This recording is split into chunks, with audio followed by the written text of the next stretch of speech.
blood drips from a royal gift box as a queen's screams echo through the palace halls. Inside, the dismembered remains of her teenage son. The killer, the boy's own father, who was also the queen's brother and husband. This isn't fiction. This happened in ancient Egypt, where one royal monster redefined family violence. A king so vicious he murdered his nephew at his own wedding feast. A ruler who turned Alexandria's streets into rivers of blood. A man whose name still chills historians 2,000 years later. Welcome to Crimes of the Crown. I'm Chris, and today we're descending into the twisted mind of history's most depraved royal killer.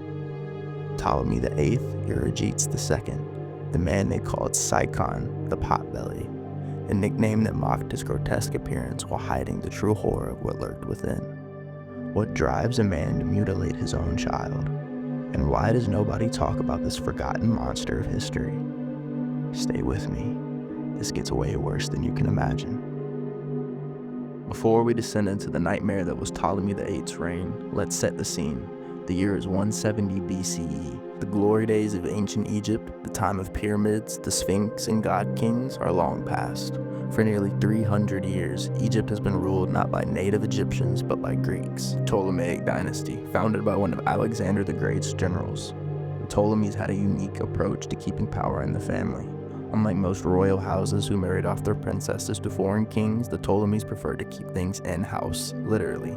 Brother married sister, uncle married niece, and an endless cycle of incestuous unions justified as following the tradition of the Egyptian gods. But even in this twisted family tree, our subject stands out.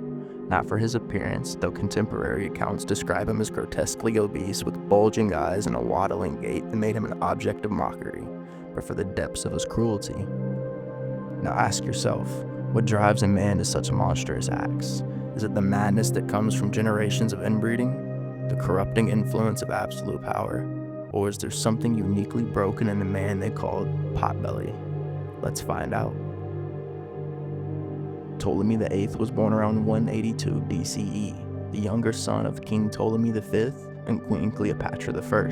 And yes, this is a different Cleopatra than the famous one who later entangled herself with Julius Caesar and Mark Antony. Ptolemies weren't just fans of incest, they also recycled names with abandon. His early life was defined by one crucial fact.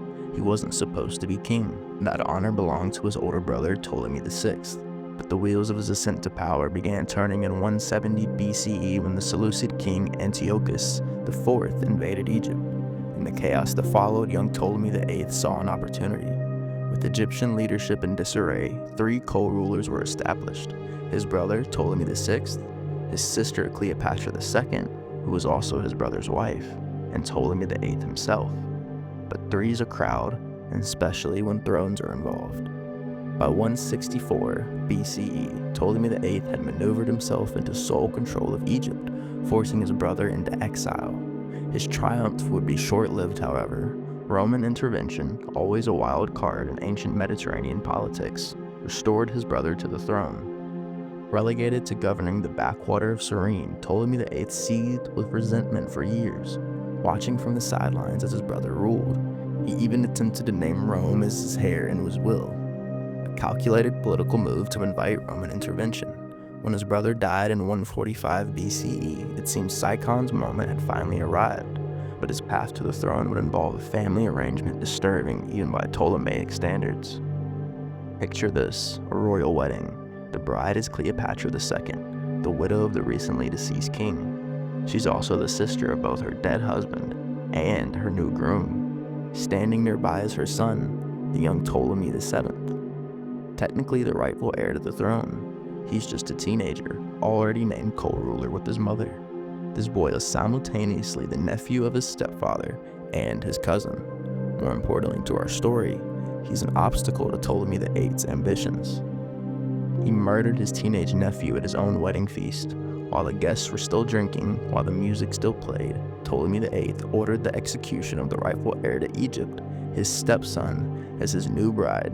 The boy's mother watched in horror. Ancient history's most disturbing wedding crasher wasn't an uninvited guest. It was death itself. The wedding feast is lavish, as befits a royal occasion. Wine flows freely. toasts are made to the health and prosperity of the royal family. And then, according to multiple ancient sources, including the Roman historian Justin, Ptolemy VIII chose his wedding day, with the banquet still underway, to have his young stepson/nephew murdered right there during the celebrations. Try to imagine this scene. A mother watches as her brother/husband orders the execution of her son, the rightful king, at their own wedding feast. The guest, frozen in horror. The young prince, perhaps realizing too late the danger he's in, desperately looking to his mother for help that cannot come. This was no impulsive act of rage. This was a calculated move, deliberately staged at a moment that should have been sacred, sending a chilling message to anyone who might challenge Phycon's authority. And this was just the beginning. Ptolemy VIII's approach to governance could be summed up in one word: purging. He launched a systemic campaign of terror against anyone perceived as loyal to his dead brother or his supporters. Alexandrian intellectuals who had mocked his appearance and opposed his rule faced especially brutal reprisals. The Great Library of Alexandria, that beacon of ancient learning, saw its scholars scattered to the winds as Physcon expelled intellectuals en masse. The historian Athenaeus describes how Ptolemy would roam the streets with his bodyguards, randomly slaughtering citizens who had supported his brother. These weren't clinical executions, but bloody spectacles meant to terrorize the population into submission. The reign of terror was so extreme that Alexandria, once the most populous and vibrant city in the Mediterranean world, began to empty as people fled for their lives. Contemporary accounts describe the city's streets running with blood. But perhaps you're thinking, brutal purges of political opponents, while horrible, aren't exactly unique in ancient history. Many rulers eliminated those who stood against them. What sets Ptolemy VIII apart is what came next: the calculated cruelty he directed at his own family. Remember Cleopatra II, Phycon's sister wife? Their marriage had been one of political convenience, not affection. They had a son together named Ptolemy Memphis, but any pretense of family unity was about to shatter. In 142 BCE, something unexpected happened that would change the grotesque family dynamic forever. Ptolemy VIII became infatuated with his wife's daughter, his own niece, Cleopatra III. Yes, you heard that correctly, his wife's daughter, who was also his niece. Without bothering to divorce Cleopatra II, he simply married her daughter as well, creating an unprecedented mother-daughter, sister-niece, wife situation that shocked even the scandal-hardened ancient world. Consider the psychological torment here. Cleopatra II was forced to watch as her brother/husband took her own daughter as a second wife. Cleopatra III found herself married to her uncle, while her mother remained his wife as well. The palace must have been a crucible of tension, resentment, and fear. Unsurprisingly, this arrangement proved unsustainable. By 132 BCE, the situation exploded into an open civil war, with Cleopatra II raising a rebellion against her brother/husband, while her daughter sided with him against her mother. Egypt was torn apart as mother and daughter fought for power, with Phycon's cruelty as the catalyst. What we now arrive at is perhaps the most depraved act in Ptolemy VIII's blood-soaked career, an atrocity so extreme that historians have debated its veracity, though multiple ancient sources confirm it. The civil war between Cleopatra II and Ptolemy VIII, with Cleopatra III, was raging.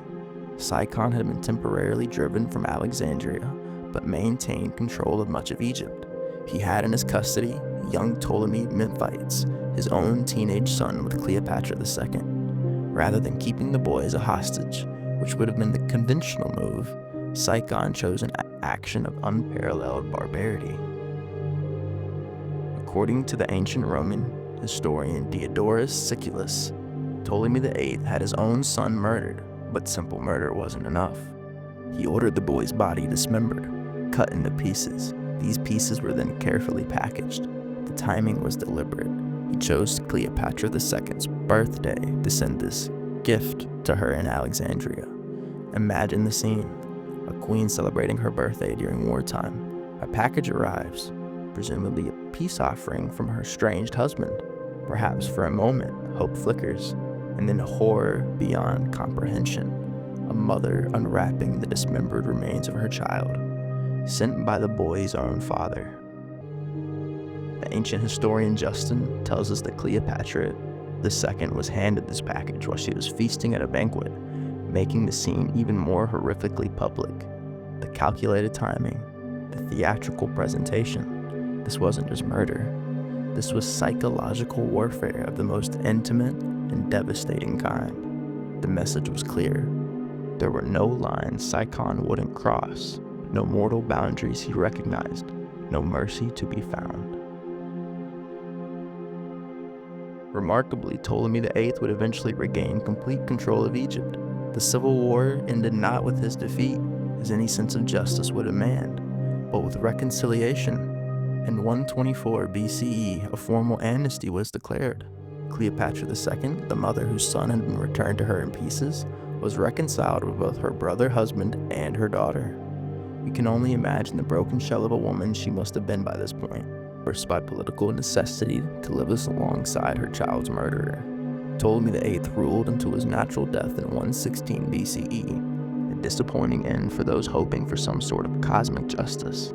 He died fat and old in his palace, having outlived many of his victims. What are we to make of this man, even allowing for ancient propaganda and the tendency of historical winners to demonize their enemies?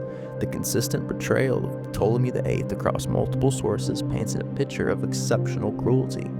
His legacy wasn't just the horror he inflicted, but the weakening of Ptolemaic Egypt. The kingdom never fully recovered from the civil war he provoked.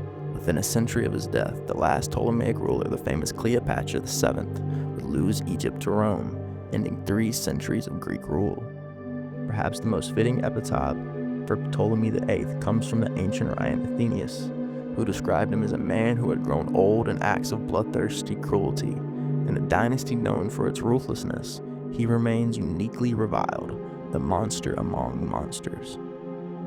Stepping back from the bloody details, what explains Ptolemy VIII's extreme cruelty? Historians have offered several theories. Some point to the psychological effects of being the spare rather than the heir.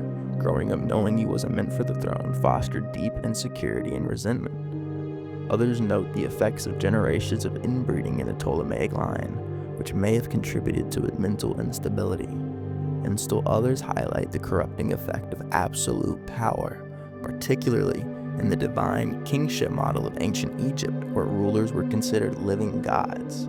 The truth likely involves all these factors, creating the perfect storm that produced one of history's most sadistic rulers. What makes Ptolemy VIII's case particularly disturbing is the personal nature of his cruelty. Many ancient rulers were brutal to their enemies, but Physcon's willingness to torture and destroy his own family members, his stepson, his wife, his own son, suggests a pathology that transcends normal political violence. He seemed to take pleasure not just in killing, but in maximizing his victims' suffering. The story of Ptolemy VIII's Physcon is more than just a gruesome historical curiosity. It's a stark reminder of the darkness that can lurk in the human heart when all constraints, moral, legal, and social, are removed. In an age when we've become almost numb to tales of historical atrocities, Physcon's cruelty still has the power to shock us across the span of more than 2,000 years. Perhaps because we recognize in his actions not just the violence of a distant past, but something more unsettling, the capacity for calculated cruelty that remains part of human nature. The dismembered prince, the terrorized citizens of Alexandria, the sister forced to marry her brother, the mother receiving her son's body parts as a birthday gift. These victims deserve to be remembered. Their suffering, preserved in historical accounts, stands as a warning about the depths to which power without accountability can sink. The Ptolemaic dynasty would stagger on for another century after Physcon's death, but it never recovered its former glory. His legacy was not monuments or achievements, but trauma, a wound in the history of an ancient kingdom that never truly healed. I'm Chris, and this has been Crimes of the Crown. If you found this episode illuminating, however disturbing, please like and subscribe. Leave your thoughts in the comments below. What other royal monsters from history should we explore in future episodes? Until next time, remember that while crowns may glitter and crimes committed to obtain and keep them often reveal the darkest corners of human nature.